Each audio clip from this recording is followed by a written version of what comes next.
Welcome to Corporate Therapy, the podcast where we unpack the dumb stuff businesses do. We ask the big juicy questions like why, what were you thinking, and then chase down the answers. I'm Matt Anderson, a business designer, aka your friendly corporate plumber.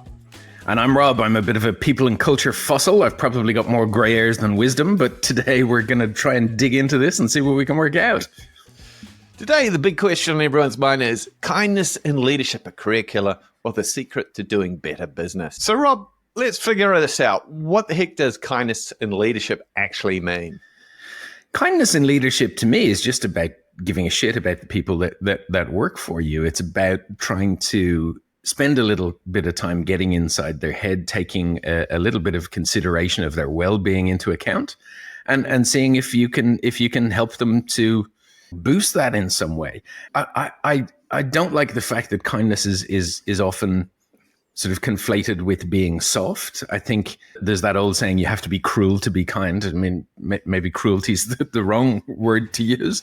But there are times where I would be coaching somebody or giving them feedback, and I would say to them, listen, the only reason I'm giving you this feedback is because I care enough about you to want to see you succeed. So I think importantly, yep, in that particular sentence, what I'm saying is, I know what's coming next might sting a little bit, but there's a bloody good reason that I'm passing it on. I'm being kind by doing it, or at least I'm trying to be. So I think that's an important thing to bear in mind, that conflatedness of softness and kindness is not necessarily the case. It can be prickly from time to time as well. You've got some thoughts on this as well, though, Matt, right? Yeah, well, for me, I mean, I think I was about 4 when Mum was like, "This is what it means to be kind, son." I was like, "Oh, brilliant! Don't pick on your sister." At that point, and by the time I got to 18, it's like I'm about to enter the workforce. Let's forget all that stuff. Kindness is soft woke crap that we're going to have, and so I. To create this podcast, it was when I actually had to Google what the hell is kindness and try and get an understanding of it.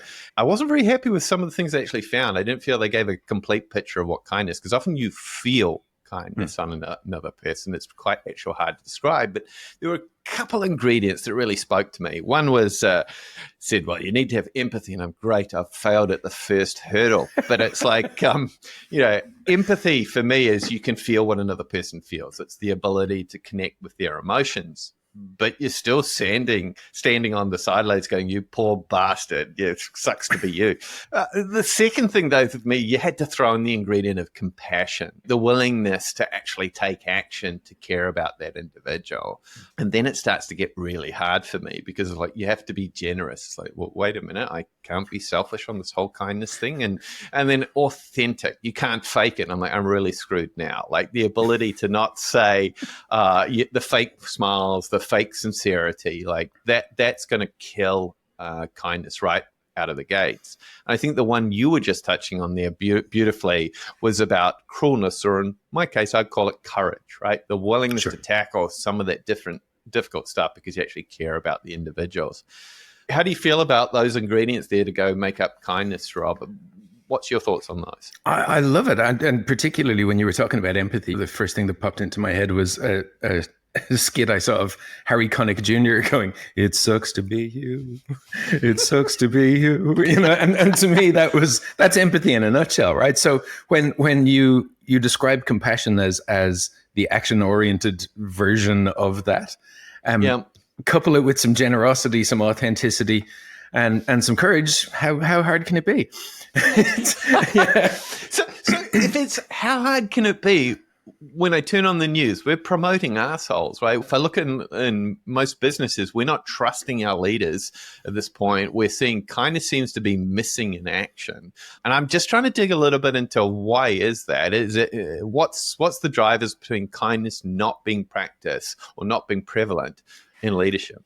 Well, I think there's a misunderstanding. I mean, I think you've mentioned it already. There are a lot of people that dismiss kindness as some woke crap. There are others who, as I mentioned, have conflated it with being soft. Mm. And when we're in hyper aggressive, hyper competitive businesses, there's a feeling like kindness is showing weakness. And to me, it's precisely the opposite. It's how you build trust in an organization. But Simon Sinek's been over this, and we've discussed it here before. that we promote people based on their performance, not based on trust. It's easy for us to measure performance. It's difficult for us to measure trust. So we end up with a whole heap of high-performing psychopaths in organizations, particularly at the higher levels. But if I look at sort of kindness and trying to unpack like what stops leaders from even being there, and you touched on weakness, and it's the thought of trying to be kind to my staff. Well, hold on, aren't they there to serve me? Aren't they at that point to do my biddings? Why would I want to be kind to them? That sounds like more effort than is necessary. So yeah, I get where you're coming from. I think that happens because we still have this old school command and control hangover. We still have an almost military level of hierarchy. When I give the signal, you will obey, and that's the end of it. And if I'm soft on you, I'm just going to make you soft, and then you'll never get ahead. And it's all of this hangover from the command and control days. But I think, and this is important to get our heads around, and I think you've done a little bit of research on this, but I think kindness is a bit of a superpower here.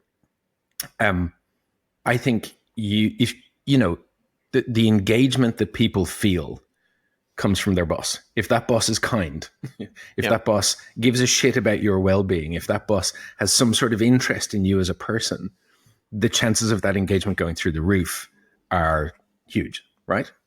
Yeah. I think it was Gallup who pretty much said 70% of engagement is based around the leader, their actions, the behaviors, their personality. And I thought, Mother of Mary, that sounds painful that leadership makes such a big impact. Damn it, now I'm going to have to go and get a personality. Yeah. So, but I think it does. I mean, how many of us want to work with pricks, or how many want to stay around if the person's got toxic kind of behaviors? But I think back about some of the beautiful leaders that I've been lucky enough to kind of hang out with, and it was those moments where they actually gave a damn about me. And to do that, they had to know me. They had to understand what was important in my life and some of the impacts, which may have not meant a lot for others, but they sure as hell did for me. The fact that flexibility that they're willing to do, like how can we shuffle work so Matt can go take some time off that he's going to need here, made a real difference. And those are the kind of leaders that you don't forget too often. So thanks, Gary, for being compassionate and understanding. The other one, though, is when they're willing to really step in there and recognize that you're not being kind to yourself, right? Like one of the biggest dangers is when you see staff and they're throwing everything into work. They're burning both candles. Would you know anybody like that, Rob, by any chance? Don't know what you're talking about. No idea who you mean. It's interesting that you mentioned that the whole idea that they're kind to you when you're not being kind to yourself. The person that I think you have in mind is very good at telling me when I need to take it easy. Long before I realize that I'm in trouble, she'll go, "Hey, you're in trouble." And it's weird to hang out with somebody who knows you better than yourself. And I think I've had that with a couple of bosses as well, where they've gone, "Hey, you're not okay at the moment, and we need to sit down and have a chat about that." And to me, that's a huge deal. Those are the leaders that I'll follow into hell, because I'm like, wow, you're capable of managing me better than I'm capable of managing myself at the moment, and that's huge, right? But I also think about those bosses where they gave a damn about your career, right? They actually invest in you. Like they were that generous we spoke about earlier, where they're sharing some of that knowledge that to you because they want to see you succeed, not just in the company, but in life. You're kind of hardwired to kind of be fans of these individuals. You want to go that extra mile, as you've actually talked about. So I'm a little puzzled why then leaders, if it's about going to drive higher engagement, people are going to stick around longer. Is it because you don't think they're going to be productive that's going at this point? And on that note, I went hunting and found that the Warwick University said kind leaders get a 12% bump in productivity from their teams over the unkind leaders. So it's like the cash is there if kindness literally does pay. So more engaged, more loyal, more productive. Like that's a pretty powerful winning formula to back up that kindness is a superpower. But it wasn't just the business case that was adding up. It's also the science. Now, Rob, you're the smarter of the two of us, or certainly not the best looking that's going in there, but the smarter of the two of us. Thank God this is a podcast, not a video, unless you're watching this on YouTube, and I'm sorry about that. But can you tell us what's going on in the body or biology-wise when it comes to kindness at play? Yeah, it's a wonderful little drug. You know, we're all kindness addicts if we think about it. So when somebody's kind to you, there is a dump of oxytocin into your system. Oxytocin, you've probably heard of. It's referred to as the cuddle drug sometimes. It's not only why we like certain people. It's also why we like dogs in your case, cats in my case. Trust me, it's harder to get a cuddle from a cat. But that's the thing. It's why we hug each other. You get a dump of oxytocin. And the weird thing for me about oxytocin is that it's not just the giver and the receiver. It's observers as well. They get it too, right? So there's the I think it was Love Actually where they talk about the happiest place on earth being an airport arrivals lounge, where you get to see people run up and hug each other and cry and all of this sort of stuff. But it's all just monster happiness. That's oxytocin, right? You sit there and you think all is well with the world because these people love each other. So to me, it's important that we don't underestimate that, either the impact that it has on your mood, on your well-being. It has physiological impact. It reduces your blood pressure. It's all sorts of stuff. Well, that's amazing, Rob. I've learned a new fact. Rob likes rom-coms, folks. You heard it here first, right? Crikeys. I'm worried that this podcast is going to come soft and sappy very shortly from it. But even when you hear all these benefits, both the science and the business cases, I do want to pause for a moment to actually think about those leaders that actually struggle with kindness. Right? Sure. It is one where I don't know when you learn about kindness in business or where you learn it from, because it's not taught at uni as far as I can recall. Maybe I took the wrong courses. When do you learn what it is to be kind as a leader? Where do you pick that up? So I was a long way into my career before I had an actual definition of kindness in business. Yeah. And weirdly enough, I'd had kind bosses before that. One of the first bosses I had in my career, Nisha is one of the kindest human beings on planet Earth. So I got a beautiful start in the kindness stake. She was wonderful with all of us and with herself and with every other human being she's come in contact with. She's an absolute legend. So I had seen kindness. Yeah, but there's a specific example that I remember, and I'll change the names here to protect the innocent / guilty, where I had a boss, and I had a few people reporting into me, and one of the people that I had reporting into me was a bit of a problem child, doing things that perhaps he wasn't supposed to be doing. My job to step in and performance manage a little, yeah. And we saw a little bit of improvement for a while, and then he went back to his old ways. And I had to step in again, and it got heated. And I got it into my head. I care about this person. I think I can save them. I don't think I have to go through the performance management process the whole way.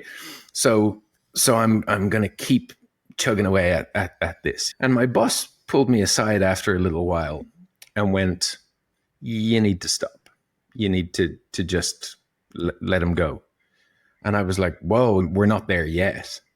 And he said, "Well, you've got 3 other people here who are relying on you that you haven't spent any time with, simply because you've been focused so much on this person." And to me, that was one of the things that kind leaders do, is they show you the little blind spots that you have. Yeah. And they show you the little blind spots in such a way that it doesn't demoralize you, that there's a learning opportunity that comes from it. And that despite the saying, cruel to be kind, they're not being cruel to be kind. They're looking after you better than you're looking after yourself.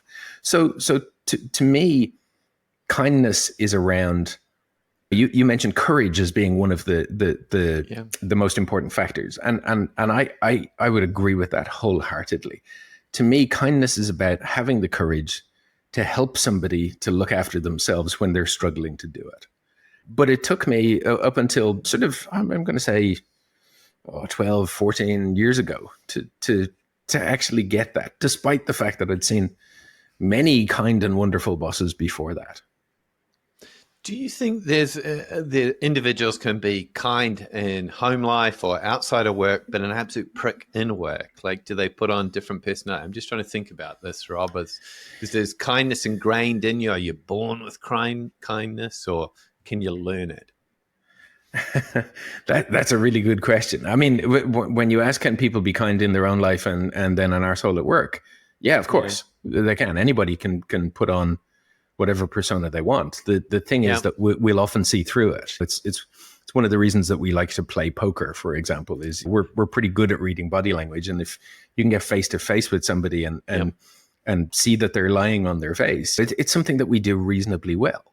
I remember one of the first poker games I got involved in, I was bluffing 4 or 5 hands in, and I put in a big bet, and the guy looked at me and went, "You've got nothing," and then folded. And he was just saying, "I don't have the money to cover your bet here, but I know you're bullshitting me." And I loved that. That's why I continued to play. We're brilliant at spotting a lie on somebody else's face.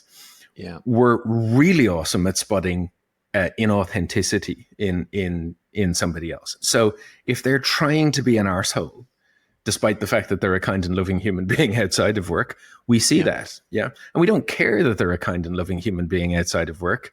We care that they're pretending to be an arsehole. So it's absolutely possible, but we see it. And we don't tend to hang around those people. Inauthenticity's got a bad smell to it. Do you feel, though, that you can learn to be kind? Like, is this a skill that leaders can pick up? Well, if you look at all of the components of it that you mentioned earlier, can you learn empathy? Can you learn to be compassionate? Well, yeah, that's taking action on something that you're aware of. So yes. Can you be generous? Of course. But to me, a lot of these things are kind of innate in somebody. I'm not sure that you can learn to be empathetic if you're not. I mean, we do have a word for people that don't have empathy, and it's not a good one. so can those people learn to be empathetic? No, I don't think they can. But for the majority of us, can we learn to be more empathetic? Can we learn to be more compassionate? Can we learn to be more generous? Yeah, I think we do over time. I think we see the impact that it has on other people, and we go, that worked. I should probably do more of that. Do you have a take on that? Yeah. Well, I'm desperately hoping the answer, Rob, you were going to give me this. Yes, of course, Matt. You can learn kindness, because somewhere along the path I may have stumbled or forgotten it from Mum's lessons. I think the hard part is when you look at the different environments and you say, when shit goes down or things go wrong, right, your real character comes to the forefront is my belief. And I think in those moments, you've very much got to check yourselves as to what are the behaviors you actually exhibiting, because if 70% of staff's engagement is driven by your behaviors, your actions, and your decisions, you're being a prick, they're not going to stick around. No. But the funny one is, I reckon it's the courage bit that is actually missing 9 times out of 10, right? Everyone thinks I'm going to be a kind leader at this point. I've made them cookies at this point. I've said the thank yous. I recognize the talent, but I'm not telling them any of the areas where they could improve or help to build out their strengths and capabilities. I'm just avoiding those conversations. Yeah. And I don't know if it's an Australian thing, but we seem to have a very passive-aggressive culture where we won't actually tackle the tough stuff. We avoid those conversations. And to me, that just makes it come across even more insincere about the kindness, because you're not actually tackling that tough stuff. What's your take on that, Rob? I would agree with that wholeheartedly. The bosses I remember, the bosses that I would still follow into hell, are the ones that had that courage. They had all of the other things too, but they had the courage. Whereas I've met people that have everything else and don't have the courage to tell you when you're being a dick. And you're right. It comes across almost as insincere. Yeah. Yeah, I would agree with that wholeheartedly. So for those leaders then that are wanting to sharpen up their kindness skills, and again, this comes with a caveat or the disclaimer, you need to be authentic. You can't fake this stuff. Yeah. What would be some of the go-to tips that you would encourage them in the ways that they could actually display, deliver, and embrace kindness? Yeah, that's a really good question, because it's one of these things, like we've spoken about already, that's kind of tricky to measure, but has a big result attached to it. The key one for me, we're talking about empathy, we're talking about compassion, we're talking about authenticity. All of these things are trust related. One of the best ways I've found to practically build trust in an organization is to set clear expectations with people, not just the objectives, but the behavioral stuff as well, where they know what to expect from you, you know what to expect from them. So if things start to happen outside of those expectations, that's when you ask questions. When people do stuff that you don't expect, that's when you go, something's not right here. Might be time for me to check in. It's much, much easier to be kind if you can set expectations that allow people to have some sort of reliability with you and allow you to have some reliability with them. That way, once you go outside of those boundaries, that's the moment that you kick in with the kindness. Does that work for you? It sure does. And I think often when people think about kindness, it must be just huge behaviors that I must embrace. Well, for me, it was actually the small touches that makes a difference. And I'm not talking about the small touches that get you in trouble with HR. I'm talking more about those heartfelt thanks moments. Like one of my old leaders, Stephen Borness, tough bastard, ran triathlons, was incredibly courageous in life and in work. And so he wasn't the kind of let's do hugs, but the moment he actually would say thanks, that was a great job, right? Those moments meant the world to me. They didn't happen often. They weren't overused. But when they did, those small moments of recognition, and they weren't in front of crowds, they weren't in front of teams. It was just like quiet, let's have a coffee and just want to say thanks. That's what really made a difference for me. It kept me motivated, unbelievably so, with just a very few words. The other part, though, is life happens, and there's a lot of crap that can go on in life that often folks won't actually see in your work, that you try and keep bottled or away from work. But bosses that can actually see or sense something's not quite right, and they take that moment to kind of look out for you and just ask, hey, how can I best support you in this space? That's that thoughtful, that action that they're taking. It's based on an empathy and compassion kicking in together. That's the next thing I do, is like spend the time to know your staff, check in with them when you see those times are actually getting harder, are moments for real trust to be built. What else would you say there, Rob? I just want to sort of build a little bit on what you just said. One of the reasons that Are You OK Day took off the way that it did was that it was really easy to do. But one of the backlashes that it got was, it's so easy to do, why aren't we doing it all the time? Bosses that check in on you in the rough times, one of the things that I've noticed about them is they will explain why they think you're not firing on all cylinders at that particular time. They'll go, hey, are you okay? Because I've noticed that you're doing this thing now, whereas you usually do this thing. And that in itself gets you into the mindset of, oh shit, they know me really well. And they're absolutely right. I am doing things differently. So I think that's a big deal. On top of that, I think one of the things that great bosses do is that they'll just roll up their sleeves and they'll get into it with you when things get really tough. I remember a scenario where the HR team basically had to produce a bucket load of letters overnight, and they had to be done overnight. And the boss was like, I guess we're pulling an all-nighter. I was like, well, I guess we are. And we all dived in. But she was there too, stuffing envelopes all night and making sure we were fed and watered and playing music to keep us fired up. And we worked all night. We went home at dawn.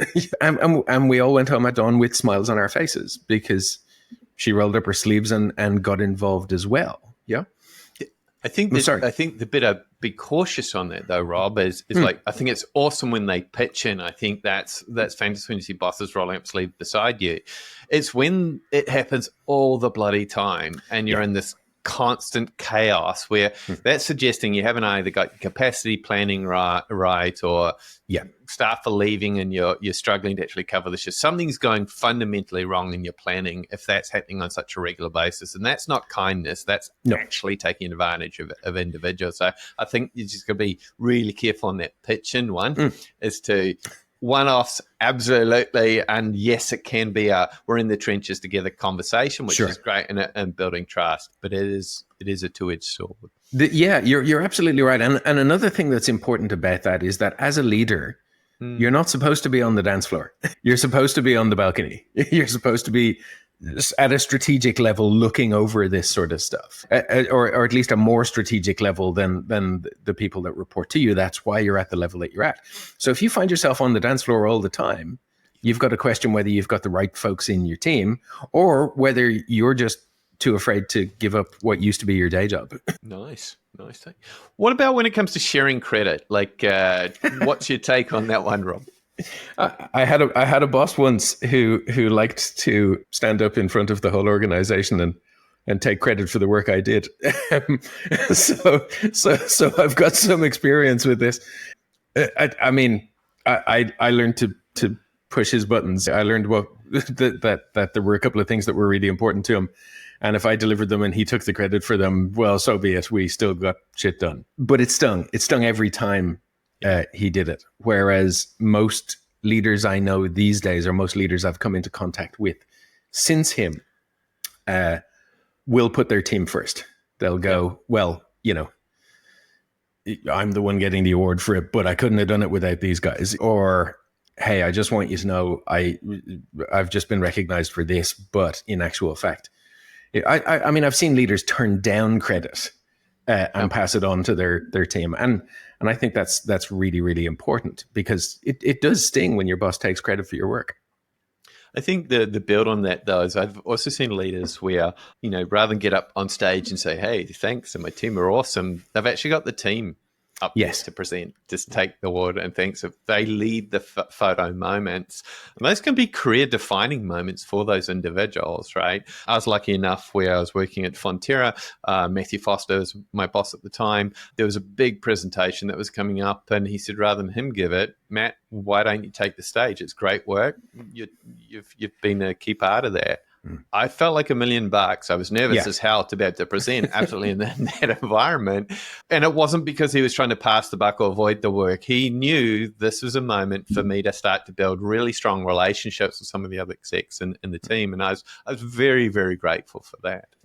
Yeah, I get that. I had a similar experience with Angela, who I've mentioned previously here. Everybody was interested in the culture of the organization we worked with at the time. It was a Virgin organization. So she used to get invited to go to all these HR conferences and speak. And she would send me.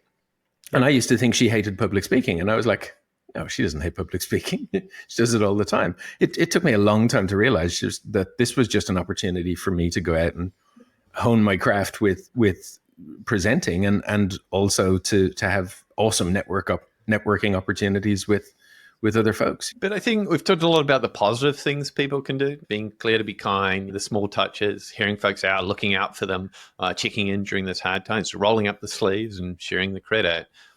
What's one of the things we could avoid or stop doing at this point? Is there? I think we briefly mentioned this earlier when we were talking about the fact that we measure performance rather than trust and create a whole heap of high performance psychopaths in organizations. If you're high up in an organization and you're looking for a ironclad business case on why kindness works, I mean, I think, Matt, you've got all of the answers there. The research that you did with Gallup and with 12% productivity rises and all of this sort of stuff. There's an ironclad business case there. So if you're serious about getting the best results that you can for your business, bear that in mind and just drop the command and control bullshit because it doesn't work anymore. And if it does, it's not just you that's screwed, it's your entire organization. There's an ability, there's a necessity for us, and I include myself in this from time to time as well, to just check our own behaviors and make sure what we're doing is not just a hangover of some sort of old school thinking. Yeah. That it's important that we adapt not just to what some people dismiss as woke, fluffy stuff, but stuff that's actually got a business case behind it. And on that note, Rob, I think that's a perfect way to end what will be the, in terms of, I think, the final podcast for the year. So it's been, this is our 10th episode now, Rob? We got into double figures, yeah. I know, it's unbelievable. I'm sure we've got, for me, it's an amazing experience. I really enjoyed hanging out with you, Rob, on doing this podcast. Thank you. Likewise, mate. Likewise. I'll look forward to keeping it going in 2025. It's been a bucket load of fun so far. And I'm sure it'll only get better as we start getting a few guests on and weird stuff like that. So if you're interested in being a guest, we'd love to hear from you. This is something that we think we've got a few of the technology things down. We're learning how to now talk, at least somewhat, between Irish and Kiwi. We're somehow getting some English out the door. But we'd love to hear from you. So do drop us a line if you're interested in coming on the podcast. In the meantime, thanks for tuning in. Remember to subscribe, share, and join us for more episodes next year in 2025, where we talk about all the messy stuff in business. Keep it real. Stay classy.